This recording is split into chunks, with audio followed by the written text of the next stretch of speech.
Terus ada kopon-pon pengusaha muda yang sangat luar biasa. Nyun saya kok agama apa kok? Nasrani. Oh enggak apa-apa kok. Enggak apa-apa, bagus. Penting dua agama. Yang penting beragama, itu dawuhe Gus Idam. Nah, kenapa seperti itu? Kenapa kok tidak mengharuskan Islam? Kenapa? Ini pertanyaan besar ini. Padahal sudah jelas-jelas non-muslim masuk ke pengajiannya Gus Idam. Tapi kenapa oleh Gus Idam tidak diharuskan untuk masuk ke Islam? Ini perlu dikulik ini. Nah, ya Allah, ngapunten telat nggih. Assalamualaikum warahmatullahi wabarakatuh. Waalaikumsalam warahmatullahi wabarakatuh.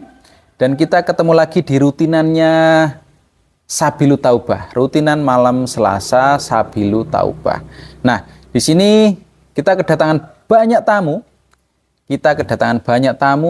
Dan nanti ada yang unik dari tamu-tamu ini. Kenapa? Kita lihat saja. Ternyata ini tadi tamunya banyak. Dan ternyata kopon-pon Ivander ini masih muda ganteng. Presiden Mercy Malang Jatim. Wah, insya Allah kula mengkene wis badhe dodolan sapi tuku kok. Nih, kedatangan Presiden Mercy Malang dan non-muslim ya. Jadi kalau ada netizen yang bilang pengajian macam apa ini, ada dangdutannya, nanti kalau ditanya orang non-muslim, oh ternyata begini ya cara dakwahnya orang Islam, begini ya cara ibadahnya orang Islam. Ya ternyata pengajian yang menurut kalian hanya seperti ini malah bisa mendatangkan, merangkul orang non-muslim. Ya, jadi malah yang mungkin masih kalian bayangkan di sini sudah ada. Dan bukan karena dipaksa ke sini ya, tapi ikhlas ke sini, penasaran ke sini. Seperti apa sih pengajiannya orang Islam itu? Sefleksibel apa, senyaman apa, akhirnya mereka datang. Dan Gus Idam ini juga punya usaha ya. Entah usahanya ini betulan atau memang usahanya ini untuk sekedar perbincangan, dipakai untuk obrolan. Jualan sapi ya, jualan sapi. Tapi kayaknya beneran deh, Dulu soalnya juga punya usaha jualan gas ya, jualan gas LPG itu untuk usaha. Ya namanya manusia tetap harus berusaha ya. Berusaha untuk mendapatkan penghasilan. Jadi bukan kok ada yang bilang, wah ini aji mumpung, Pak BHR masih ingat ya, Pak BHR bilang, ini aji mumpung terkenal, ini ngaji terus, ini mumpung terkenal. Bukan aji mumpung. Gus Idam ini juga punya usaha guys, punya usaha. Ya kecil-kecilan, beliau bilangnya usaha kecil-kecilan gitu. Mercy, pengen sing sedan niku lho kula. Berarti 5 wulan kas lah. Mari Idul Adha kan badine akeh. Cacah iki. Tapi kowe tuku aja utang. Siapa nih yang juga mau beli sapinya Gus Idam? Nih saya juga bisa bantu melantik juga ini ya. Ini mumpung Gus Idam punya dagangan sapi ya. Dagangan sapi dipakai untuk korban. Siapa yang butuh sapi silahkan menghubungi timnya Gus Idam. Bisa Mas siapa ya?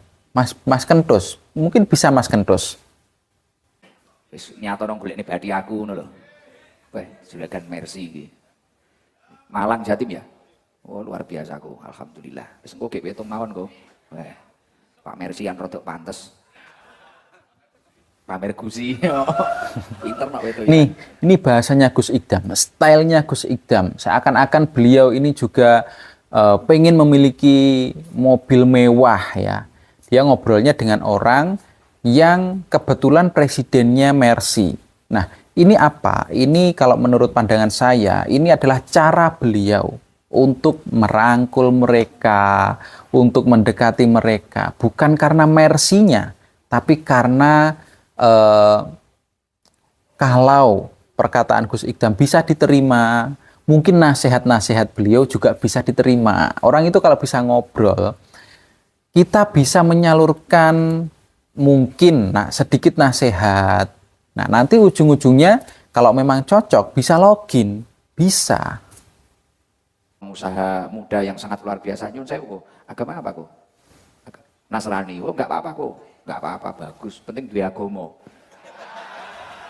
Penting duwe agama kok. Daripada cah-cah agama gak jelas. Wis agamane gak jelas, judulnya gak jelas. Wah. Ora usah takok wonge teko. Ucain berapa itu. Nah, di sini kalian paham belum? Kalian sudah paham belum dengan kalimat yang penting beragama? Ya, yang penting beragama daripada paranggarangan ini ya, selain bermasalah dengan ekonominya, bermasalah dengan segalanya. Ya, ini guyonan ya, guyonan tapi mengena loh. Guyonan tapi mengena. Itulah kenapa orang-orang banyak yang ingin ngaji bersama Gus Ikdam. Alhamdulillah. Makasih loh kok, makasih loh mau hadir ke sini kok. Ini semoga menjadi pertanda Gus Ikdam punya mercy ya. Alhamdulillah ya kayak gini kok. Alhamdulillah hadir di sini ya kayak gini. Kalau yang di luar-luar di panggung ini seolah-olah saya nomor 1. Kalau di sini ya sama. Ini kan dampar niki wis mek gen rodok ketok, rondo-rondo gen wong ganteng lah. Semek ngono tok. Ini salut sih, ini salut. Kenapa? Karena Gus Ikdam menjelaskan kalau undangan di luar, undangan ngaji di luar yang posisinya di lapangan, di panggung, kalau Gus Ikdam tidak di panggung, itu nggak kelihatan guys. Tapi kalau di markas pusat Sabilul Taubah, beliau berada sejajar dengan jamaah. Mungkin ya ada meja dampar ya, bilangnya dampar, ada sedikit kursi lantai yang tingginya nggak seberapa itu ya hanya untuk agar sedikit di atas sedikit biar kelihatan gitu aja. Pengennya sih sejajar dengan jamaah itu sejajar gitu. Alhamdulillah. Guyon tok ngene seneng kok ya toh. Apa wis ngene ge mulih. Ora usah ngaji. Aku wis dilok-lokne wong neh kowe. Tapi alhamdulillah seneng tenan, seneng tenan. Ini yang bisa jadi bahan gorengan para penghujat. Kenapa? Ya karena beliau bilang seperti ini, dikiranya ngajinya itu penuh dengan guyon. Nggak serius.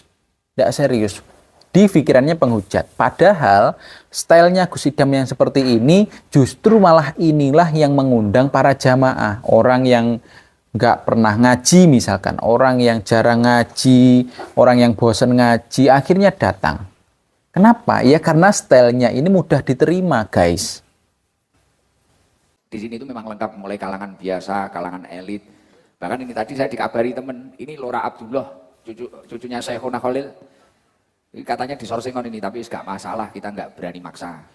Katanya di Sorsengon, wis. Tapi jangan salah, guys. Nggak semua garangan ternyata. Karena banyak juga ulama-ulama, banyak juga keluarga ulama, banyak juga bunyai, mungkin juga Pak Ustadz yang datang menghadiri rutinan ngaji malam Selasa di Sabilul Taubah. Tapi mereka tidak mau diistimewakan. Karena apa? Dicontohi oleh Gus Ikdam untuk menjadi orang yang sederhana. Itulah mengapa mereka memilih hadir itu di Sorsengon. Sorsengon itu adalah tempat di mana jamaah ngaji itu berada di semacam hutan ya. Karena pohon sengonnya itu banyak. Mereka ngajinya di bawah pohon sengon, tidak di bawah galvalum, tidak di pelatarannya, tidak di halamannya Gus Ikdam. Tidak, mereka ada di sisi lain, di halaman lain, di tempat yang berbeda dengan Gus Ikdam. Karena terlalu banyak, akhirnya di ladang pun jadilah untuk ngaji.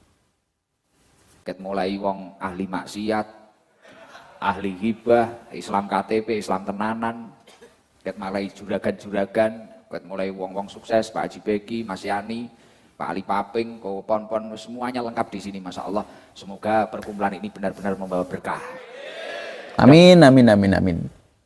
Jadi banyak kalangan, mulai dari garangan, sebutan untuk orang-orang yang nggak pernah ngaji itu, ulama-ulama, keluarga kiai, bunyai, cucunya kiai datang, para Pak Ustadz juga datang, dan ditambah lagi orang-orang sukses. di duniawi ya. Orang-orang sukses di duniawi maupun yang di agamanya juga sukses. Ini juga datang dan merekalah yang menyumbang untuk Gus Idam yang nantinya juga dibagikan ke jamaah yang lain untuk oleh-oleh, untuk juga sebagai uang transport bagi yang jamaahnya jauh.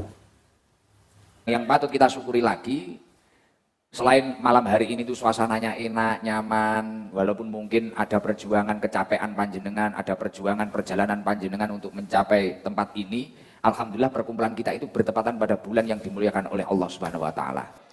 Bulan yang penuh dengan rahmatnya Allah, bulan yang penuh dengan kedermawanannya Allah, dan bulan yang penuh dengan kebaikannya Allah. Semoga kebaikan, kedermawanan, rahmat Allah malam hari ini terkucur di dalam diri kita. Amin Allahumma amin. Nih kan, ini sebenarnya sudah mulai ngaji guys, tapi kita kayak nggak sadar.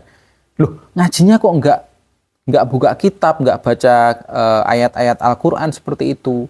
Karena ngajinya Gus Idam ini sebenarnya lebih ke nuturi, menasehati. Itu juga termasuk bagian dari ngaji guys.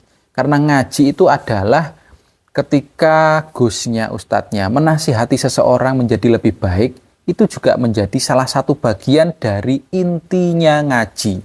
Sedangkan ayat-ayat mungkin Al-Quran, potongan hadis, itu adalah dalil dari mengapa Gus Idam mengucapkan hal itu. Jadi nuturi orang untuk menjadi baik itu apa sih dalilnya? Biasanya Gus Idam menjelaskan di belakang. Jadi di depan itu sepertinya kayak nggak ngaji, kayak guyon. Padahal itu adalah intermezzonya, itu openingnya untuk ngaji. Jadi orang-orang yang mungkin berubah menjadi lebih baik karena Gus Idam bukan hanya karena ngajinya yang kenceng, bukan, tapi karena bahasanya yang soft, bahasanya yang luwes, yang membuat orang-orang tertarik untuk berubah. Malam hari ini, jadi di sini itu kok, ya ini ketepaan ini. Biasanya kita itu bahas fadhilul ibadah kalau malam Selasa, fadilah-fadilahnya ibadah. Tapi malam hari ini karena kita lama nggak bahas ilmu akhlak, malam hari ini kita bahas akhlak dulu. Nih, menjelaskan kepada non-muslim di antara ribuan, ratusan lah. Kalau yang di depan itu kan ratusan. Padahal mungkin kalau dihitung ya ada ribuan mungkin yang menghadiri rutinan malam Selasa. Jadi Gus Idam nuturi, Gus Idam menjelaskan kepada non-Islam di tengah banyaknya orang Islam. Ini salut sih, salut sekali. Karena mayoritas garangan-garangan ini yang rusak tidak hanya ekonominya, tapi akhlaknya. Jadi akhlaknya harus kita bengkel malam Selasa. Nanti kalau malam Jumat kita sholawatan. Itu malam Jumat. Koko kalau sudah login aja besok. Malam Jumat ya. Tenang. Nih. Kalau Gus Idam bedanya dengan yang lain, tidak boleh membedakan ya. Oke.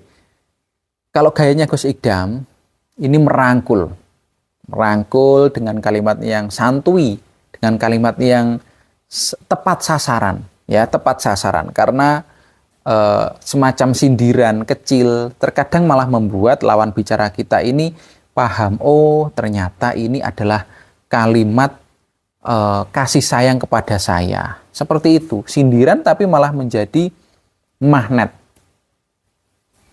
Mas Yugo sudah sering cerita dulu kalau Koko mau ke sini. Tenang kok. Sudah menikah kok? Oh sudah, siap. Alhamdulillah. Nasrani loh, Nasrani semangat ini ganteng. Alhamdulillah. Semoga kedatangan koko-koko ini juga akan menginspirasi nonis-nonis yang lainnya untuk juga mungkin ikut ngaji. Nggak masuk dulu nggak apa-apa, nggak login dulu nggak apa-apa. Yang penting tahu bahwa Islam itu rahmatan lil alamin. Islam itu sejatinya bisa mengerti kondisi. Harusnya mengerti itu dulu. Kalau langsung login, takutnya nanti belum siap, akhirnya keluar lagi.